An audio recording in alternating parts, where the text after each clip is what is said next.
Da har vi hatt skipsmøte. Nå skal jeg gå foran og ta den der, mens Lily er bak og tar de to der til land. Ok.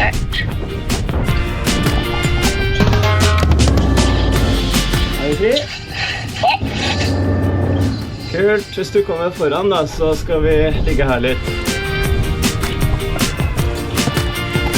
Nei. Der er du.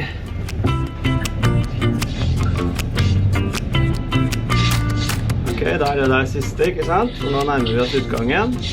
Ja. Flott.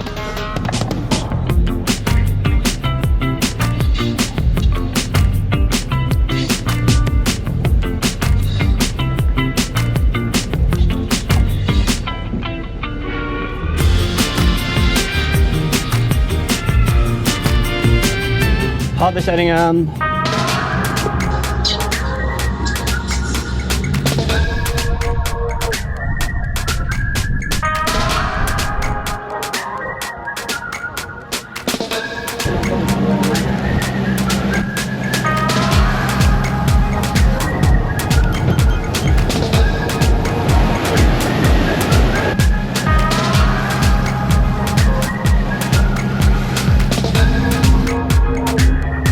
Vi har kommet til Gullholmen. I solskinn. Ooh, that sugar sweet. You got what I need. Sipping on the potion. All that good emotion. Just my kind of heat. Keep it on repeat. Tested by the potion. Loving this devotion. Her er det litt urolig vann. Stille før stormen. Og det er ikke noe hemmelighet at det er litt spent stemning, for etter det sydmerket som står der fremme, så kommer vi ut i litt åpent vann, og da kan det hende at det blir litt hulter til bulter. Vi får se. I'm on the road this bad time. Taking control of my life. I want to run the red lights. I've got to run this show. You always take me so high. You always make the highlights. I love the way we vibe up. You're like a centerfold. Ooh, that sugar sweet. You got what I need. Sipping on the potion. All that good emotion. Just my kind of heat. Det er veldig fint at mesteparten av den svenske vestkysten er skjærgård, sånn at man kan gå på innsiden.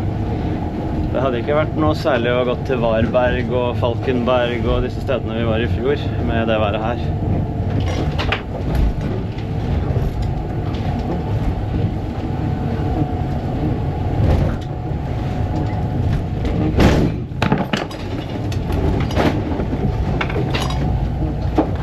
Ja da.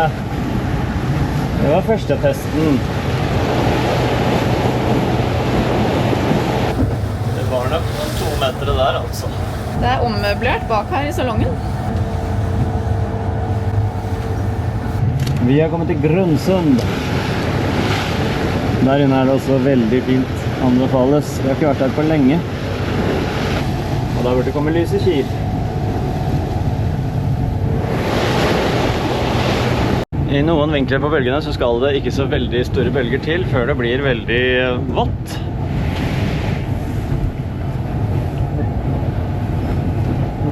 Mye mindre bølger her nå enn det var i stad utenfor Gullholmen. Nå er vi på høyde med Lysekil igjen. Der var vi jo tidligere i uken.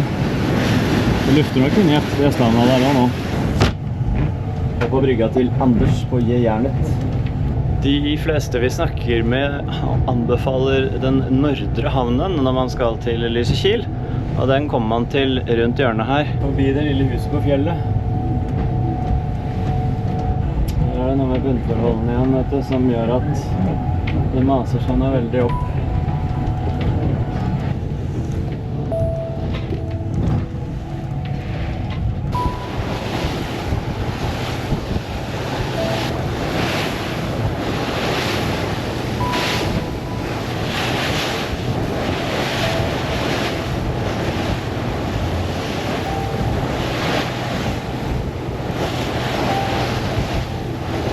Inn der kommer man til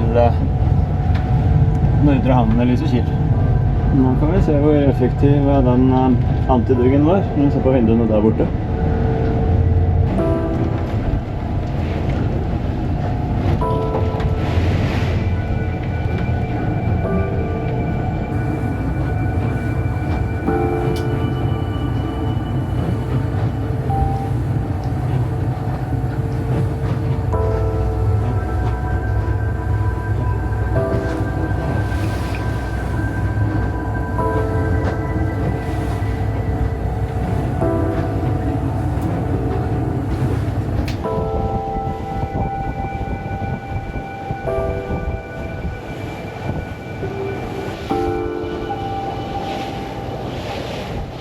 når det er litt huskestue, så vil vi jo fortsatt ha litt drikke. Og det er jo ikke så lett når du husker rundt. Men nå har jeg 2 glass her som jeg tenkte at jeg skulle sjekke litt ut. Om det faktisk står, selv om det er litt høye bølger. Så nå skal jeg pakke opp de. Så skal vi se hvordan det fungerer. Har du fått nye glass? Jeg holder på. Så er det jo sånn sticky her. Ja. Så jeg kan jo ikke bare teipe det. Jo, for det går av og på hvor mange ganger som helst, og når det ikke er lim igjen, så tar du bare vann på det, så blir det lim igjen. Yes. Det er kjempesmart. Det er gøy. Der skal jeg ha glasset mitt med vann. Perfekt. Dette her fant vi hos Maritim. Jeg tror det er ganske nytt. Veldig gøy å prøve ut og se om det funker. Silvi. Glass med magnetfeste.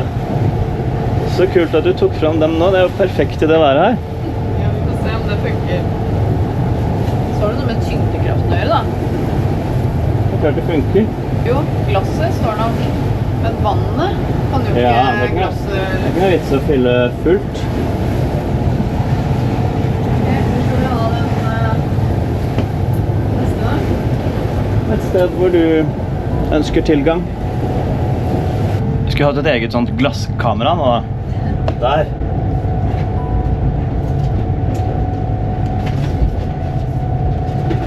Her kommer vi til Bastøviken. Den 3. gjestehavna i Lysekil, ganske langt unna.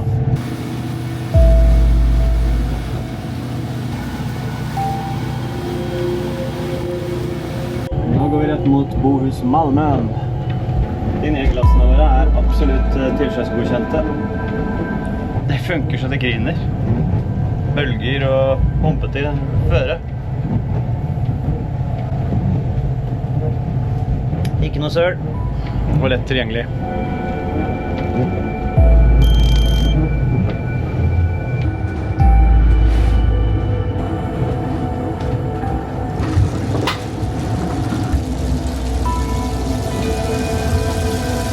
Der inne er Bohus Malmön gjestehavn. Og der er kabelfergen som er underveis nå, så vi må bare holde god avstand. Det er litt vanskelig å vurdere avstander, synes jeg. 200 meter sikkerhetszone. Det er jo helt sikkert 200 meter bort hit nå, men når jeg er i tvil, så tenker jeg da venter jeg litt til.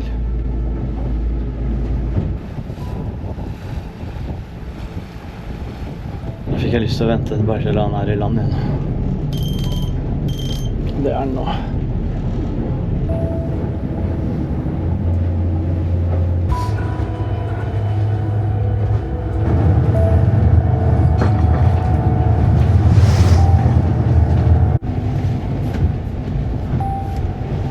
Hvor er vi på vei nå? Nå er vi på vei mot Smøgen.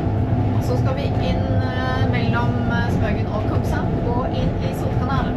Ja. Selv her på Innarskjærsruta så er det litt husk og hei i dag, altså.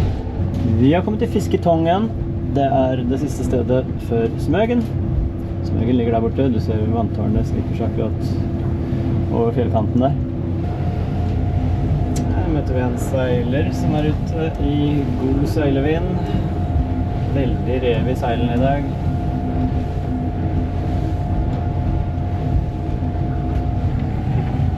Og vips er vi ved Smøgen.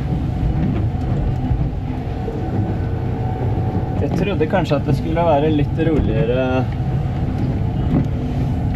her, men nei. Hva tenker du? Skal vi gå innenskjærs så mye vi kan oppover? Ja. Eller vil du ut og teste glassene skikkelig? Nei. Da holder vi oss godt innenskjærs. Vi får noen strekk uansett.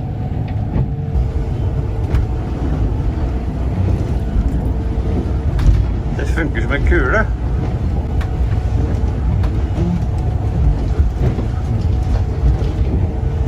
Nå er det greit med bygging her. Ja, funker som var det. Foreløpig terningkast 6. Veldig fine de brikkene som glassen står på. Ja, det ser ut som de har skinn.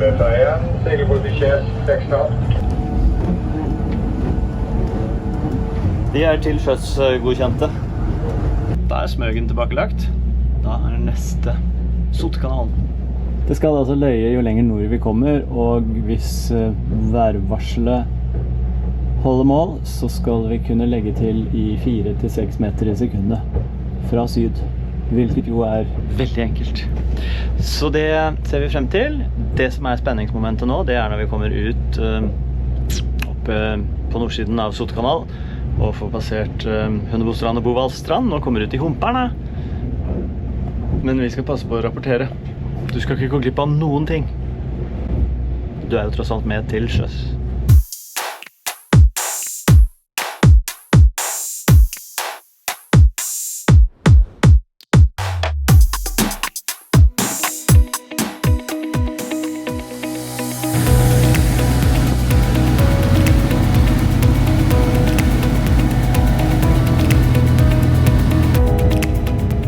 Og der borte er innseilingen til Sotekanalen. Det er aktivitet i byssa. Oi, oi, oi. Skal jeg få vinger? Du skal få vinger så ikke du blir trøtt. Ja, bra. Det er litt sånn søvndyssende lyd. Ja, et jordbær hadde vært godt. Oi, oi, oi, så luksus. Hvorfor har vi jordbær igjen? Fordi vi har hatt Sofie på besøk. Ja. Vi benytter rolig området til å sende mannskap på dekk. Det var noe med fenderbindingen. Jeg hadde jo festet den første fenderen, og den var ikke helt sertifisert. Jeg er så glad i gamle Thean, for hun går så fint i vannet. Altså, selvfølgelig her, men også ute når det skjer litt. Og så er det veldig deilig at det er solskinn og blå himmel selv om det blåser, for da blir allting litt mindre farlig. Sånn tilsynelatende, det er jo akkurat det samme man utsetter seg for, og i dag er det jo ingen stor fare, men jeg er veldig glad for avgjørelsen om å dra i dag, og ikke i morgen, for i morgen skulle det også være 5,6 meter bølger på disse strekkene som vi har åpnet i dag. Så fra 2,5 til 5 til 6, det er en enorm forskjell. Da skal man ikke gjøre det, synes jeg.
Vi er for lengst ferdig med Sotekanalen. Så nå er det Hundebostrand som ligger her på kysten av Sverige. Vi har oppdaget en lyd som høres ut som en motorsag som kommer og går. Og nå er Lili ute og prøver å finne ut av hvor lyden kommer fra. Lyder ombord i båt er ikke noe gøy når man ikke vet hvor de kommer fra. Finner du ut av det, Lili? Jeg vet ikke om det er en sånn vibreringslyd. Men det høres jo veldig ut som det kommer forfra. Det går på, og så er det akkurat som det runder ned igjen, og så blir det helt stille, og så kommer det på igjen.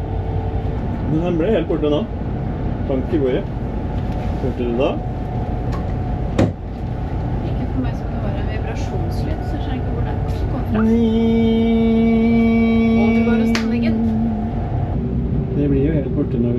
retur til, så du har det helt garantert rett. Nå er det bort der, og når det fjellet på babord side her slutter, så er det Humparna. Det er alltid et spørsmål om det er lurt å gå innerskjærs mest mulig, og så få disse korte, intense strekkene, eller om det er lurt å gå lenger ut og heller få havbølgene, altså mindre intense, men hele tiden. Det er en vurdering, og vi vurderer som regel dit hen at vi velger disse innerskjærsløsningene, og så får det litt sånn skumpete her i Humparna, i Gulahumpen og i Kostefjorden. Jeg så ut der i stad, og da så det så rolig ut der ute, og så så jeg inn mot land, og her spruter sjøen høyere enn Svabergene. Men nå får vi se. Dette kommer til å gå fint. Nå har jeg nettopp fylt på det nye glasset mitt. Glass med magnetbunn. Test i Humparna. Påskeaften 2026. Er du klar, Lili? Ja, jeg har vann med. Det er alltid greit å bare prente inn i hjernen sin om man er med eller mot leden. Og da er vi altså mot leden nå, siden vi var med da vi gikk nedover. Og det betyr at vi skal ha de røde på styrbord og de grønne på babord. Ikke noe å grue seg for.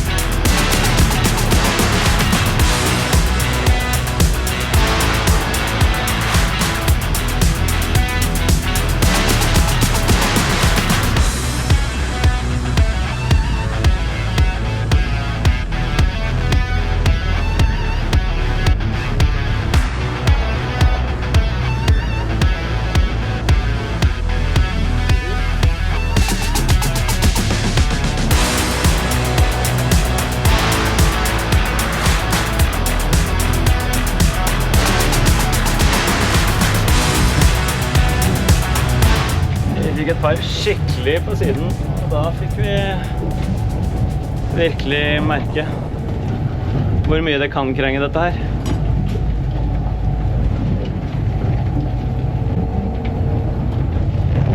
Vil helst ikke inn på sånne som den der.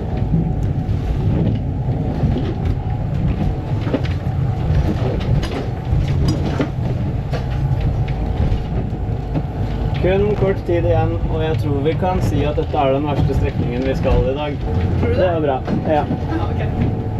jeg tror det.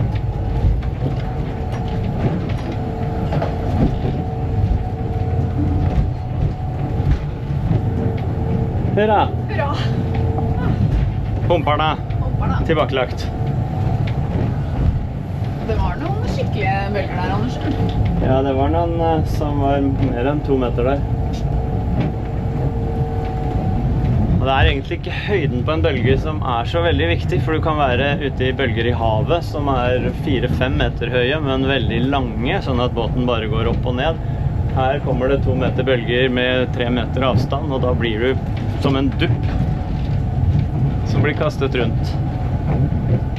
Helt normalt. Og båtene tåler som regel veldig mye mer enn menneskene, så det går fint. Og som båtfører så er det om å prøve å lese bølgene litt også. Det var det jeg ikke fikk til akkurat på de 2 på midten der. Det er ikke mange båter ute nå, Anders. Nei, jeg ser ingen. Jeg ser ingen, faktisk. Ny rapport. Vi er ved innseilingen til Hamburgsund fra sør.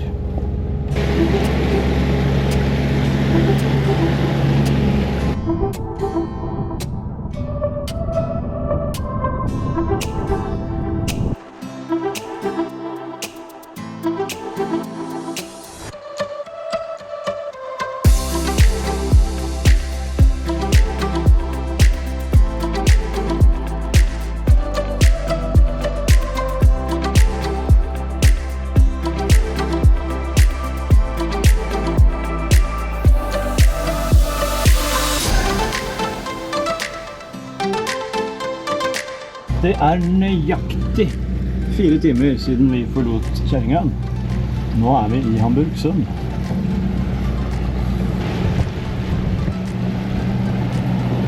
Det ser ut til å bli perfekt timing for Saga. Kabelferja kommer til å klappe til land akkurat til det vi er der borte, tenker jeg. Det var fint.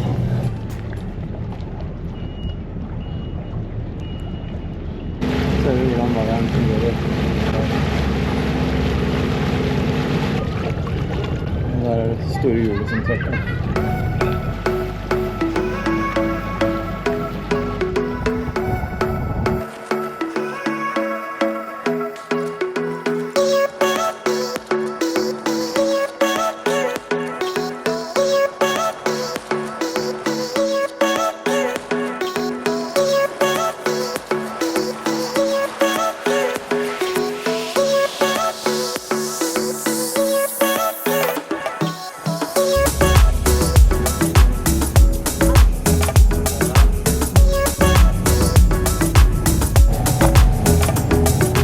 På post. Utkikken. Ja, nå har det vært så rolig så lenge, så nå er jeg ferdig med å bli trøtt. Oi, oi, oi. Ja. Så vi skal vel snart finne noe følger igjen. Ja, vi skal nok det. Nå er vi altså ferdig med Hamburgsund. Vi har gått forbi et par steder og er snart oppe ved Tannum strand. Og går rett mot Grebbestad og tar hardt vestover og kommer oss ut. Og da starter Gula Humpen rett rundt hjørnet. Den er lang. Ja, jeg husker den ikke som så veldig lang, ja. Men, jeg synes den er litt lang. Ja. Ja da, den er som den er, og vi kom gjennom den. Jeg tror den er mindre ille enn Humparna var. Men det vil tiden vise oss. Så kommer vi inn til Havstensund, videre forbi Resø, opp i Kostefjorden, inn ved Strømstad, ut i Sekken, nord for Hvaler, hjem til Kjøkøy. Så fordøyer vi, og så Kan Dave komme? Da kommer Dave. Kan vi si noe fornuftig om sånne strekk på 8 timer? Hva er viktig, hva er kjedelig, hva er gøy? Det som er viktig er at man hører etter lyder, synes jeg er viktig. Ja. Hvis det er noe som endrer seg, så er det å passe på at kapteinen får seg noe godt å drikke og noe god mat. Og så må vi passe på kart, og passe på at ting er ladet opp. Ja. Og så må man ha et sånt ekstra analogt kart ved siden av, synes jeg. Det må man ikke, men jeg liker det. Hva annet er det? Det er viktig å holde humøret oppe. Ja, synge. Synge litt. Ja, det var mye fornuft. Så må man passe på matrosen sin, at hun har det fint og er ved godt mot. Ja. Ja. Kaffe når vi har kommet til Havstensund da, kanskje? Jeg vet ikke, fordi at jeg er veldig usikker på den der Kostefjorden. Altså, Ja, den men det- kaffen driver og ruller, at vi heller skal kose oss med en kopp kaffe når vi har lagt til. En ting er hva kapteinen vil, en annen ting er hva kapteinen får. Han får lov å si ifra i hvert fall da, at han gjerne skulle hatt det. Ja.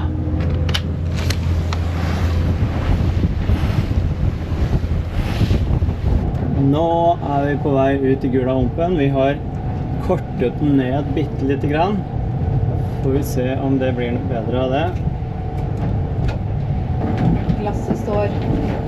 Ja, glassene står ikke noe problem.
klar for surfing.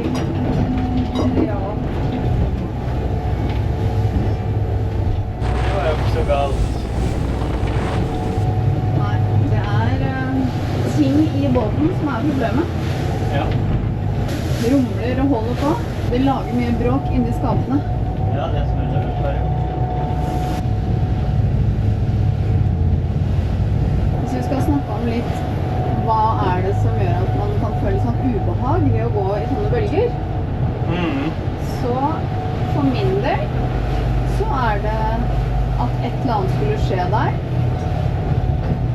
Ja. Ja. For da det jo det jeg bekymrer meg for. Ja. Jeg prøver ikke å bekymre meg, men jeg tenker på motorstopp. Ja. Bank i bordet. Men det skal jo ikke skje, det derfor det så viktig å vedlikeholde tingene sine. Det må tas vare på, det må passes på filtre, og det må sørges for at det har optimale forutsetninger for å fungere. Fordi at på det strekket der og motorstopp, så hadde det ikke gått lang tid før vi fikk landkjenning. Og den hadde ikke blitt myk og god. Men bank i bordet, det skal jo ikke skje. Her skal jo allting fungere, og da det null problem. Båten tåler veldig mye mer enn menneskene. Jeg synes ikke noe av dette her var dramatisk, sånn at jeg skulle ønske at jeg var noe annet sted. Om 1 time i morgen, altså om 25 timer da, så skal det være 6 meter bølger der. Men det det sikkert nå. Altså mer enn dobbelt så mye, og det jeg veldig, veldig glad for at ikke vi skal. Det viktig. Nå vi ferdig med å surfe på bølgene fra Gullahumpen og på vei inn i Havstensund. Her det vakkert.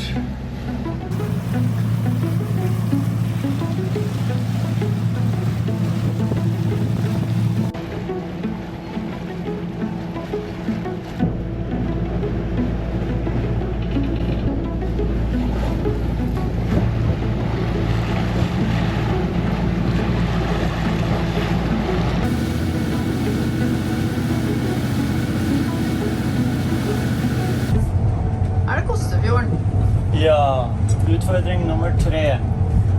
Vi begynte med humperne, fortsatte med Gullahumpen, og nå det altså Kostefjorden. Jeg tenkte litt på, jeg eksporterer jo en sånn, det APX-fil det heter, fra plotteren etter turen. Så hvis du har lyst på den, ikke nødvendigvis for å gjøre som oss, men bare for å se tipsene, så kan du sende en e-post til hallo@lillyhc.no, så skal jeg sende deg den filen, så kan du laste den inn og se på den. Litt lettere enn å se for seg når vi forteller om det. Men her var det jo ingenting foreløpig, Lilly. Nei.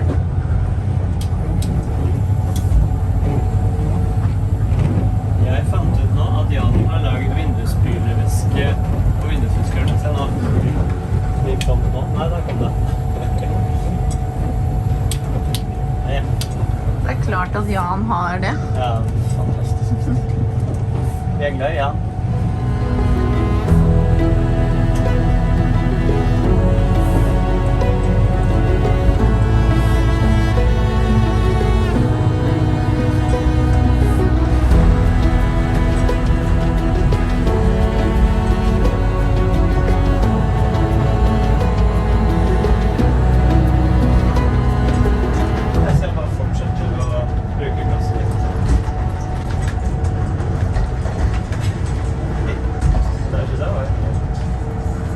Var det Gullahumpen, eller var det humperne som hadde mest bølger, Lilly? Det var nok humperne.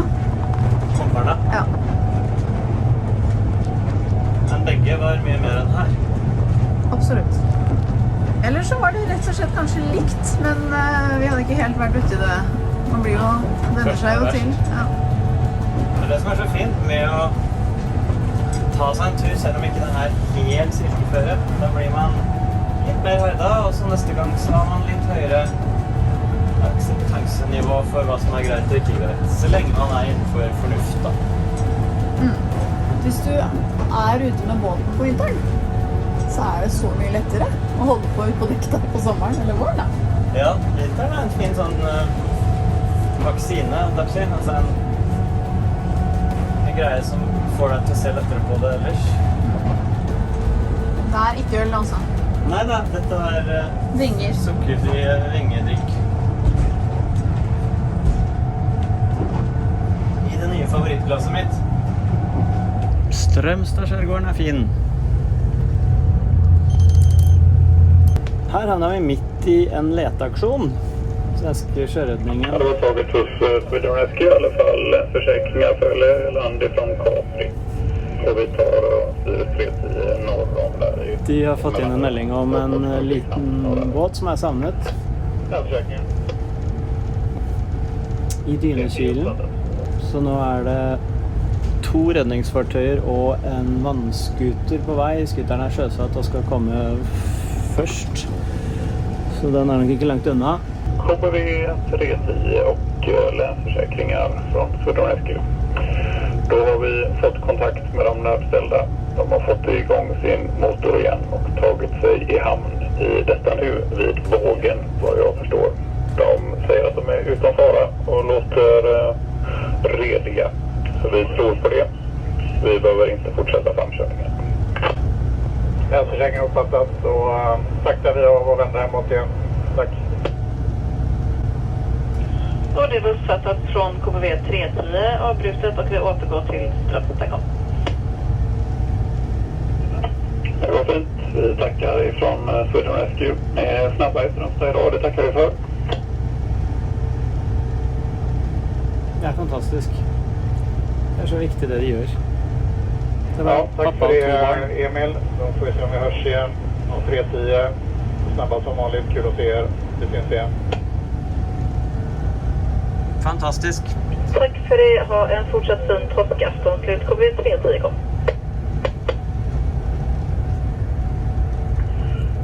Ja. Hurra for redningsmannskaper. Ble det avblåst? Det ble avblåst. De hadde fått start på motoren sin igjen og kommet seg i havn og fått ringt og sagt ifra. Så bra, fordi han var i full fart bak her. Ja, du så han, ja. Og så snudde han. Og bare noe Ja. gikk ned. Ja. Så det var en scooter også. Ja, de sa det. Velkommen til påskefeiring i Norge. Tusen takk. Det er fint det også. Ja. Sekken er ikke så massete som jeg trodde, men jeg tror generelt at det blåser mindre her enn det gjorde nedover kysten. Vi har nettopp hørt vindvarselet for i morgen. Karmøy og områdene, der blir det luftig. Vi er i ferd med å runde sydsiden av Kjøkøy og er straks i hjemmehavn.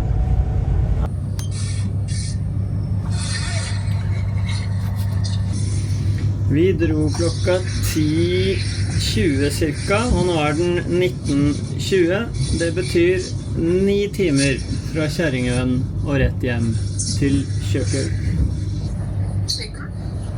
Nei, jeg er ikke sliten. Jeg er ikke sliten. Men det blir helt ålreit å ta lørdagskvelden nå. Ja. Vi skal inn mot brygga. Bak. Fremover. Det er fremover, inn mot brygga. Fremover, inn mot brygga. Har vi nok festet til at jeg kommer ut og tar imot nå? Det tror jeg. Ja, bra.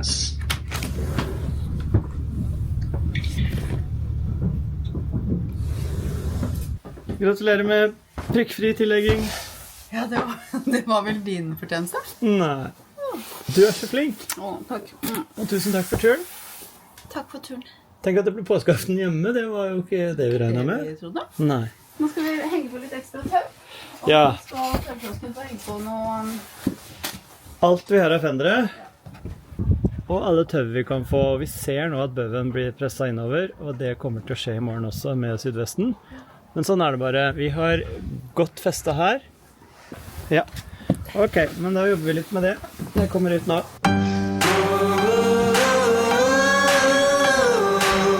God morgen, første påskedag.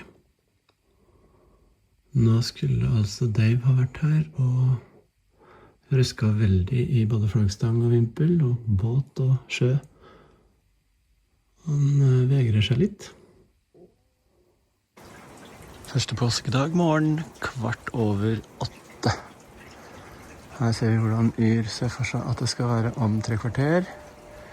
Det var jo meldt at det skulle begynne å blåse klokka 5 til morgenen. Det gjorde det ikke, og nå ser jeg at de også har gått ned på ettermiddagen fra 28 meter i kastene, var det her det var snakk om 19, 20, 21 i middelvind. Det har de gått ned fra, men nå ser vi at det begynner å våkne litt grann.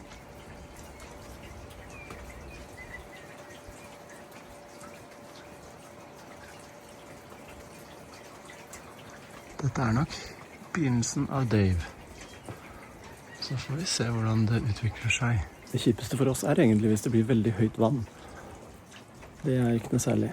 Lyset på Kjøkøyskjæret der er et bra punkt å se vannet på. Jeg skal følge med, først og fremst for båtens skyld.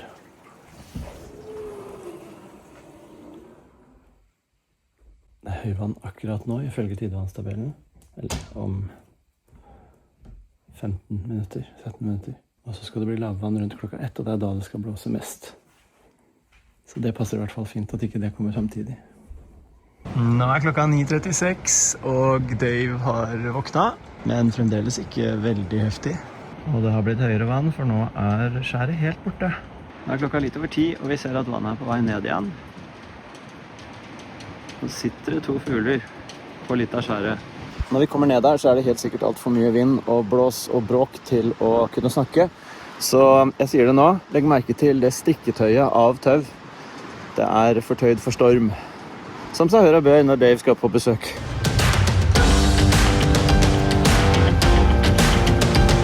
Som du ser, så er det ingenting som er fortøyd i brygga, med unntak av det ene bak deg, men det er det ikke noe belastning på. Alt går i land.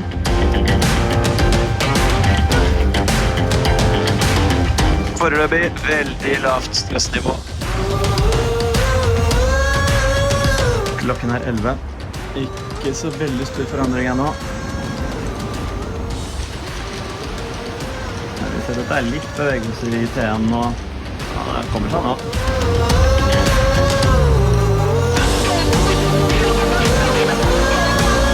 Det var kommet. Vi var bare nede og sjekket noen fortøyninger. Ja, Og se at alt er i orden.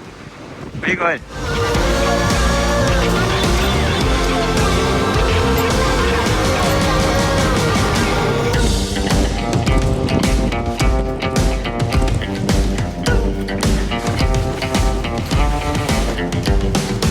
Uansett hvordan været er, så er det koselig å komme ombord.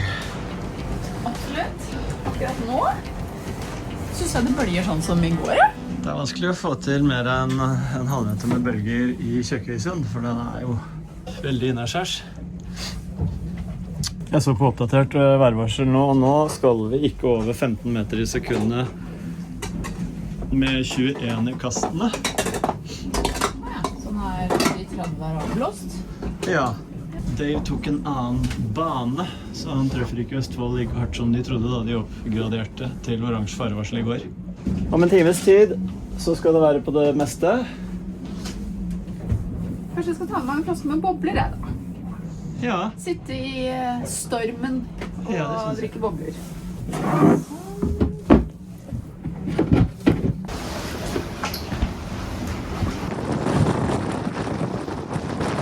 ifølge Yr er det nå Dave er på sitt sterkeste, så nå tar vi en tur ut og sjekker.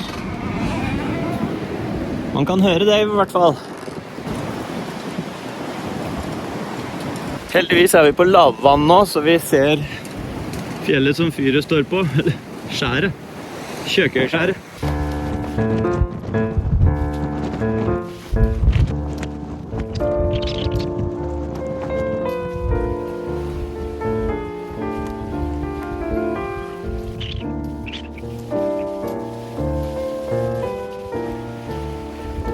Happy.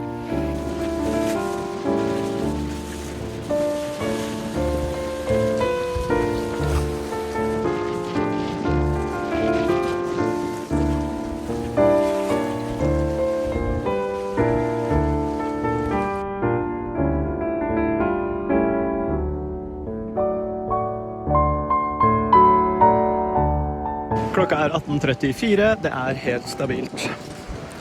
Muligens gått ned noe. Så Dave, hvis dette var alt du hadde å by på, så takk for at du begrenset deg litt her, så jeg håper du var snill mot andre også. Men vi må ta en kikk.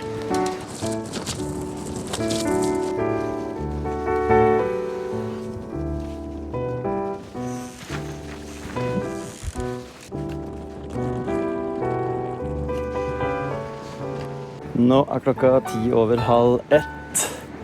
Det er tid for siste inspeksjon. Det har blåst opp litt igjen nå på kvelden, men jeg har ikke noe tro på at det er noe problematisk.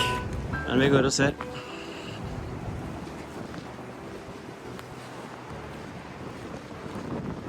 Ja da, her er det stille og rolig. Og det er mye lavere vann igjen også. Den ligger så fint fra altså. Ikke noe rykk. Ikke noe knirk.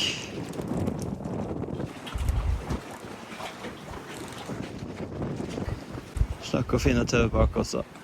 Da tar vi natta med god samvittighet. Det var fælt å se at ikke alle har vært like heldige som oss under Dave, uværet i påska 2026. God natt igjen!